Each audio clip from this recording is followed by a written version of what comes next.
By the Fire presents A Desperate Soul by Dave Smale.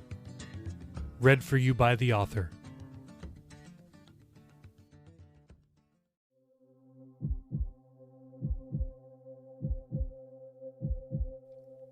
Chapter 9. Jacob awoke with a start. Bounding off the bed, he frantically scanned his surroundings. He was in his room, which looked like it always had. His heart was pounding, and he was nearly hyperventilating.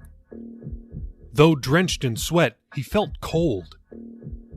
A breeze from the air conditioning vent above him blew steadily down his back. He shivered and moved out of the airstream. It was just a dream. No, a nightmare, he thought. He heard a noise outside in the backyard. It was a familiar noise, though only familiar since today. Jacob snuck through the house as if he were in a horror movie trying to avoid the killer. He edged his way along the walls to the back window. Crouching, he peered into the yard. No! Two massive behemoths towered over his backyard fence. He gasped. One of the beasts looked in his direction. Jacob ducked. His heart rate immediately spiked. Had it seen him? Were they coming for him? As his thoughts slipped toward panic, it dawned on him that he'd seen hundreds of the monsters already today, and none of them had tried to attack him. If they wanted him, they could have had him while he was running down the boulevard. Maybe there was nothing of which to be afraid, but if that were the case, why were they standing on the other side of his fence, if not to jump over it and make their way into his house? They're so huge, they wouldn't even need to jump over the fence. They could just step over it. Then he recalled the things were able to move through objects like ghosts. They seemed to be bound only to the ground itself. Those broken wing bones with melted feathers sticking out of their backs were to blame for sure. When he'd mustered enough courage, Jacob chanced another peek over the sill. A puff of white smoke floated up between the two monsters, dissipating as it rose. He recognized it as cigarette smoke. Only then did he realize that the things were not going to try to get into his yard. Instead, they were in the backyard of his neighbor, who lived immediately behind him. Should he warn the guy?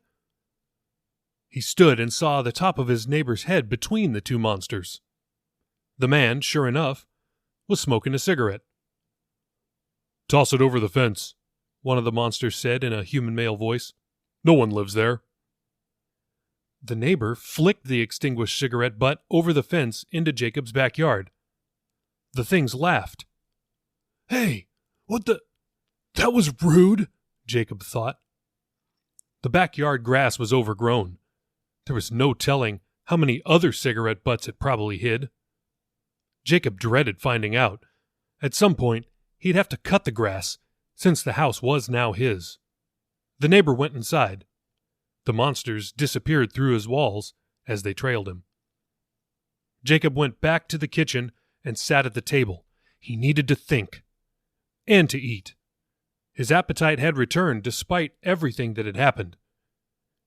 He had a thought while reheating the pot of water, which was still on the stove. Whatever those things are, they don't seem to care about me. The whole thing was strange indeed. He checked his phone. No one was discussing it on Dumbdown, Estupido, any other social media site, nor on the local or national news channels. Did this mean that he was the only one who could see the things? And, if so, he'd either gone insane or he didn't know what else it could mean. He didn't feel crazy. But how would he know if he'd gone off the deep end? Usually crazy people thought they were perfectly sane, didn't they? Perhaps the fact that he was questioning his own sanity was proof he still had it. And what of the other thing he'd seen? The six-winged flying thing. the thing the monsters seemed to despise more than anything else. Jacob did another Google search for six-winged monsters. The ever-trusty internet returned several results. Artists' renderings of six-headed dragons, six-legged insect-like movie monsters, and a six-armed blue thing that was some kind of Hindu idol. Nothing looked remotely close to what he'd seen. Next, he checked for articles that might point him in the right direction, or at least in some direction. Not surprisingly, his search proved almost fruitless. But Google made a search suggestion. A single word: seraph. Seraph? I've heard that somewhere before. A scant reading revealed that a seraph was another word for an angel, sometimes referred to as seraphim in the plural. Upon reading the word seraphim, he remembered where he'd heard the term. At church. No way, he blurted. He quickly dismissed the notion. Surely what he was seeing couldn't have anything to do with church or religion. Jacob dimmed the phone screen and deposited the phone in his pocket. The water on the stove had begun to boil. He'd found a box of macaroni and cheese on a higher shelf which he hadn't noticed earlier. He tore off the box top and dumped the pasta into the pot, forgetting to remove the cheese powder pack before doing so. Instinctively, he reached for it, but recoiled as soon as his fingers dipped into the boiling water. He yelped in pain, cursing loudly, and shoved the affected fingers in his mouth. Jacob hurriedly searched and found tongs, fishing out the wet cheese packet. Hopefully, it was still usable. Jacob was still curious as to what the monsters and the six-winged thing were, but he couldn't think with his fingers throbbing. He ran them under cold water for a few minutes while the pain ebbed. He couldn't bring himself to believe that whatever he'd seen was an angel. Then again, he also couldn't believe that he'd been so stupid as to stick his hand in boiling water. Maybe I should do a little more research after I eat. He managed to polish off the whole pot of macaroni in minutes, throbbing fingers and all. Thankfully, the cheese mix had not been ruined. But he'd forgotten that proper mac and cheese requires both milk and butter to come out right, of which he had neither. To say it was bearable was gracious. Jacob tossed the empty pot in the sink and went back to researching the six-winged creature on his phone. He tried variations of the search terms: 6 wings, 6-winged beast, and mythological 6-winged beast. The words seraph and seraphim were returned with each of his searches. Finally, he gave in, reading a reference out of the biblical book of Isaiah chapter 6, in which 2 of the 6-wingers were described, hovering over the throne of God. In the year that King Uzziah died, I saw the Lord sitting upon a throne, high and lifted up, and the train of his robe filled the temple. Above him stood the seraphim. Each had 6 wings. With 2 wings he covered his face, and with 2 wings he covered his feet, and with 2 he flew. And one called to another and said, Holy, holy, holy is the Lord of hosts. The whole earth is full of his glory.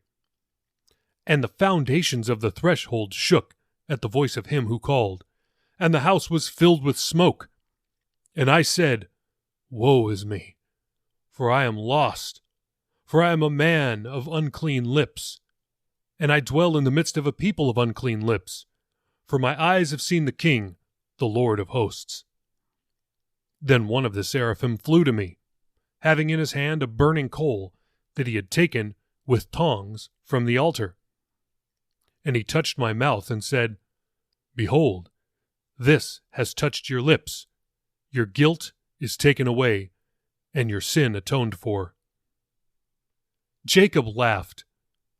It used tongs to pick up a burning coal, he thought. Wow, maybe I should have read this before I plunged my hand in boiling water like an idiot. He shook his hand, still stinging in pain, and saw that 2 of his fingers were developing blisters. "Oh, that's just great!" Jacob paused his research to go find Band-Aids and ointment. He found them in the bathroom. Neither seemed to help, but they stifled the pain a little. Enough to get back to his research. He searched other articles and websites, all of which mentioned that the only instance of a 6-winged being in the Bible was in the text he'd just read. Every other instance of the word seraph, which he learned was a Hebrew word, was used to describe a quote-unquote fiery serpent. Okay, that doesn't help much, Jacob thought. Other sources, like extra-biblical commentaries, such as Thomas Aquinas' Summa Theologica, referred Jacob right back to the passage in the book of Isaiah. He found something in the apocryphal book of Enoch about seraphs that had left heaven and tried to impregnate human women. He also found folkloric accounts from centuries past. He read them, but they seemed mythical. They involved half-lion, half-eagle creatures guarding the tombs of ancient kings and the like. Some scholars suggested that the Hebrews borrowed the idea of the seraph from the Babylonians, who'd borrowed it from the Egyptians. However, they could not corroborate their theories with written history or archaeology.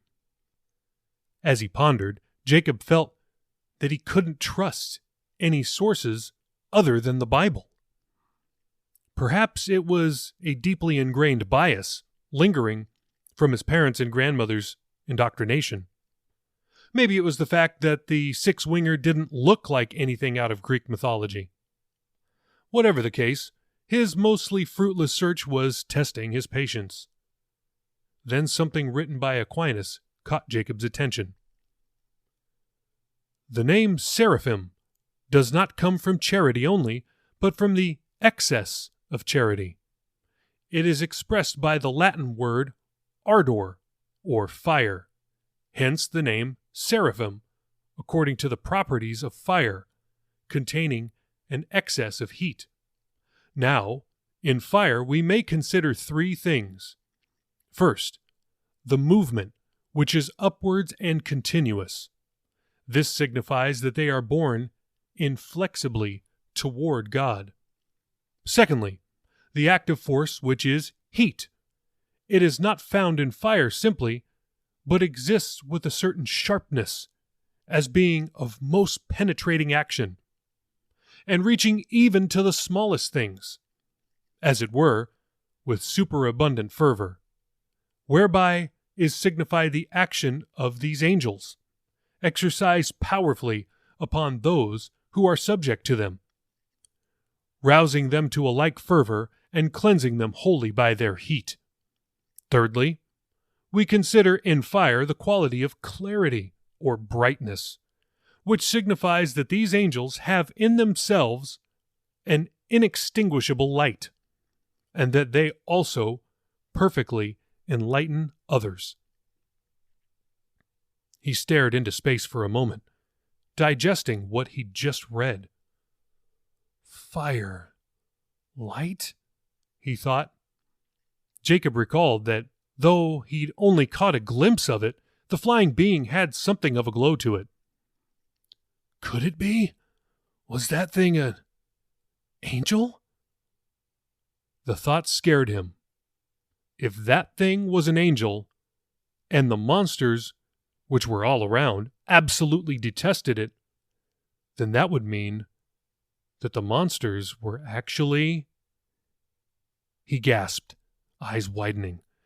Jacob leapt from the chair and grabbed the keys to Tilda's car. He needed answers and needed them now. He rocketed out the door and jumped into the car, only to find it with a dead battery. He cursed loudly, pounding his hand on the steering wheel as he struggled to keep his racing thoughts organized. It was late in the day. Without a car, he had no choice but to walk. It's not that far away, he thought. But he was burning daylight. He couldn't walk. If he was going to do something, he needed to make a move. Now, he hopped out, shut the car door, and sprinted. Jacob knew exactly where to find answers. It was a place he dreaded to go. His grandma's church. Hey, it's Jacob. I'm not a real rock star, but I might loosely be based on the author, who's also not a rock star. Hey, I just wanted to take a couple of minutes and tell you about Anchor. If you haven't heard about it, it's the easiest way to make a podcast. Let me explain. First off, it's free. Also, there's creation tools that allow you to record and edit your podcast, like right from your phone or computer. Anchor will distribute your podcast so it can be heard on Spotify and Apple Podcasts and many more. You can make money from your podcast with no minimum listenership, and it's everything you need to make a podcast all in one place. So download the free Anchor app or go to anchor.fm right now to get started.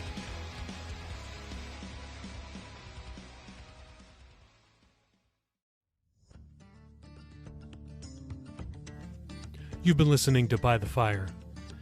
Hey, tell us what you think. Leave us a review on Apple, Spotify, Google, or wherever you download your podcasts. Or send me an email. info@davesmale.com. info@davesmale.com. Thank you so much for listening. This is a work of fiction. Names, characters, businesses, places, events, and incidents are either the products of the author's imagination or used in a fictitious manner. Any resemblance to actual persons, living or dead, or actual events is purely coincidental.